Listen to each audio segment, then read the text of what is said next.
جس طرح فرعون کو معلوم تھا کہ ایک بچہ پیدا ہوگا جو اس کے پورے فرعونی نظام کو تباہ کر دے گا، فرعون یہ بات بہت اچھی طرح جانتا تھا، بچہ تو نہیں جانتا تھا یہ۔ موسیٰ علیہ السلام جو پیدا ہوئے ان کو تو نہیں معلوم تھا کہ وہ فرعون کے نظام کے لیے کتنا بڑا خطرہ ہے، فرعون جانتا تھا یہ بات، اس لیے اس نے لاکھوں بچے قتل کروائے صرف اس کوشش کے لیے کہ وہ اس بچے کو پیدا ہونے سے روک سکے جس نے بڑا ہو کر اس کے نظام کو تباہ کرنا۔ اسی طرح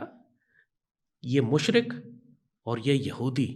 دونوں بہت اچھی طرح جانتے ہیں کہ سیدی رسول اللہ نے آخری زمانے کی جو احادیث بیان فرمائی ہیں،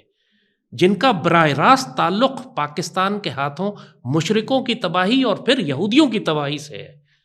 لہٰذا اس کو روکنے کے لیے وہ آگے بڑھ کر اس وقت کے موسیٰ کو، جو اللہ نے وقت کا موسیٰ پیدا کیا ہے، جو وقت کے فرعونوں کو چیلنج کرے گا، اس کو روکنے اور تباہ کرنے کے لیے یہ جب سے پاکستان بنا ہے اس وقت سے اس پاکستان کو یہ تباہ کرنے کی سازشیں اور کوششیں کر رہے ہیں۔ یہ زیادہ جانتے ہیں ہمارے دین کو ہم پاکستانیوں کے مقابلے میں۔